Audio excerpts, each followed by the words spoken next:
محرم الحرام کا مہینہ شروع ہو چکا ہے۔ سب سے پہلے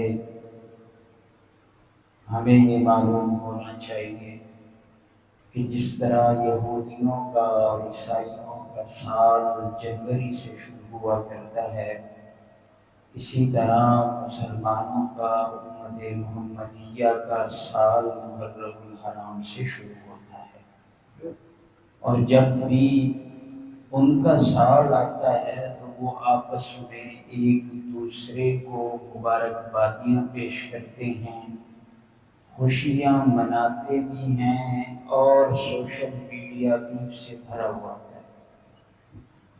جب ہمارا سال آتا ہے تو ہمیں ایک دعا سکھائی گئی ہے، اور وہ دعا یہ ہے کہ جب بھی نیا سال محرم الحرام کا چاند نظر آئے تو پھر اس کی دعا شریعت نے یہ سکھائی ہے، فرمان رسول ہے کہ اللہم ادخل علینا بالامن والامان، اللہم ادخل علینا بالامن والایمان والسلامة والاسلام ورضوان من الرحمن وجوارب الشیطان۔ اللہ اس سال کو ہمارے لیے امن والا بنانا، سلامتی والا بنانا، اور ایسا سال بنانا کہ رب ہم سے راضی ہو جائے اور شیطان سے ہم محفوظ ہو جائیں۔ اور میں دعا کرتا ہوں کہ اللہ تعالیٰ ہمارے اس نئے سال کو ہمارے لیے مبارک فرمائے، پوری امت مسلمہ کے لیے لازوال مسرتوں کا باعث بنائے، امت مسلمہ کے لیے خیر و باعث کا بنائے، شرور و آفات اور بلیات سے اللہ کریم اس سال ہمیں محفوظ فرمائے اور ایمان پہ قائم فرمائے۔ محرم الحرام، محرم احترام سے نکلا ہے، اس کا معنی ہے فضیلت والا مہینہ، جس کا احترام یہودی بھی کرتے تھے، جس کا احترام عیسائی بھی کرتے تھے۔ جب بھی محرم کا مہینہ آتا تو یہودی اور عیسائی بھی آپس میں لڑائیاں ختم کر دیتے تھے۔ ایسا بابرکت مہینہ جس کا احترام یہودی بھی کریں، جس کا احترام عیسائی بھی کریں۔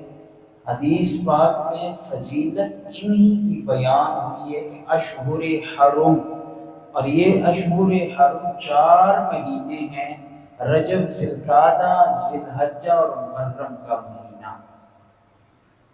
رسول کائنات صلی اللہ علیہ وسلم نے اس مہینے میں روزوں کی ترغیب دی ہے۔ مسلم شریف کی حدیث ہے، فرمایا افضل الصیام بعد شہر رمضان صیام شہر اللہ محرم، فرمایا رمضان کے بعد جس مہینے کے روزے افضل ہیں وہ محرم کے مہینے کے روزے افضل ہیں۔ حضرت عبداللہ بن عباس راوی حدیث ہیں، فرماتے ہیں قال قال رسول اللہ صلی اللہ علیہ وسلم من صام یوما، جس نے ایک روزہ رکھا من المحرم، محرم کا، فلہ بکل یوم 30 یوما، تو اس کے ایک روزے کا ثواب 30 دنوں کے برابر ہے۔ اور یہ حدیث غنیۃ الطالبین شیخ عبد القادر جیلانی رحمۃ اللہ علیہ کے کتاب میں موجود ہے۔ محرم الحرام کا مہینہ ہے، یہ ایک اپنا تاریخ رکھتا ہے۔ صرف اس میں محرم الحرام میں کربلا کا واقعہ نہیں جس کی وجہ سے یہ مشہور ہے، بلکہ محرم الحرام کے مہینے میں حضرت آدم علیہ السلام کا خمیرہ بنایا گیا تو محرم الحرام کا مہینہ تھا۔ حضرت آدم علیہ السلام کو جب رب نے پیدا فرمایا، سانس اس میں ڈالی، محرم الحرام کا مہینہ تھا۔ حضرت آدم علیہ السلام کے سر پر جب تاج خلافت کو سجایا گیا تو محرم الحرام کا مہینہ تھا۔ حضرت آدم علیہ السلام کے سامنے جب فرشتوں کو سجدہ کرایا گیا تو محرم الحرام کا مہینہ تھا۔ اور اسی طرح حضرت یونس علیہ السلام جب مچھلی کے پیٹ سے باہر آئے تب بھی محرم الحرام کا مہینہ تھا۔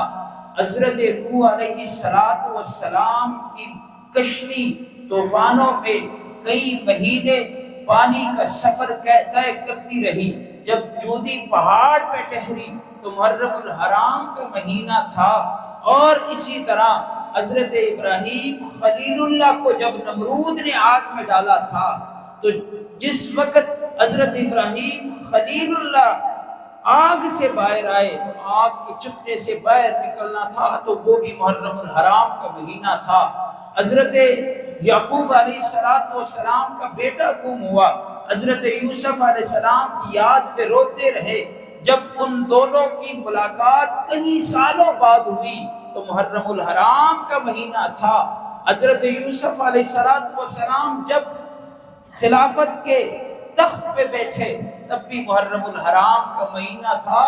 اور کتابوں میں لکھا ہے حضرت موسیٰ علیہ السلام کی قوم کو جب اللہ نے نجات دی تب بھی محرم الحرام کا مہینہ تھا، اور فرعون کو اللہ نے جب غرق کیا تب بھی محرم الحرام کا مہینہ تھا۔ اسی طرح کعبۃ اللہ کا غلاف جب چڑھایا گیا تو یہ بھی ایک تاریخی پس منظر ہے، تو محرم الحرام کا مہینہ تھا۔ کتابوں میں لکھا ہے علماء نے کہ آپ صلی اللہ علیہ وسلم کا نکاح جب ام سلمہ رضی اللہ تعالی عنہا کے ساتھ ہوئی تب بھی محرم الحرام کا مہینہ تھا۔ حضرت خدیجہ کے ساتھ نکاح ہوا تب بھی محرم الحرام کا مہینہ تھا۔ پیاری بیوی حضرت جویریہ رضی اللہ تعالی عنہا جب وفات پائیں تب بھی محرم الحرام کا مہینہ تھا۔ امہات المومنین میں سے حضرت ام حبیبہ کا انتقال ہوا تب بھی محرم الحرام کا مہینہ تھا۔ اس سن کی جب ابتدا ہوئی تب بھی محرم الحرام کا مہینہ تھا۔ آمنہ کے در یتیم حضرت عبداللہ کے نقد جگر رسول اللہ صلی اللہ علیہ وسلم نے جب سلاطین عالم کو بادشاہوں کو خطوط لکھے تب بھی محرم الحرام کا مہینہ تھا۔ اور زکوٰۃ کے عاملین جب رسول اللہ نے مقرر فرمائے تب بھی محرم الحرام کا مہینہ تھا۔ اور زکوٰۃ کے تفصیلی احکام جب رب کائنات نے نازل فرمائے تب بھی محرم الحرام کا مہینہ تھا۔ اور منکرین زکوٰۃ کے ساتھ جب صدیق اکبر رضی اللہ تعالی عنہ نے جہاد فرمایا تب بھی محرم الحرام کا مہینہ تھا۔ حضرت فاروق اعظم نے جب قادسیہ کو فتح کیا تب بھی محرم الحرام کا مہینہ تھا۔ ایران فتح ہوا تب بھی محرم الحرام کا مہینہ تھا۔ قبرص فتح ہوا تب بھی محرم الحرام کا مہینہ تھا۔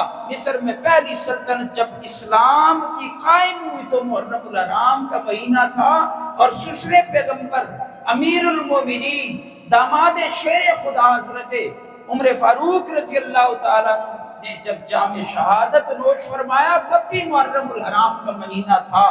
اور حضرت نواز رسول حضرت امام حسین رضی اللہ تعالیٰ عنہ ساتھ اپنے جانثاروں کے جب کربلا کے میدانوں میں جام شہادت نوش فرمایا تب بھی محرم الحرام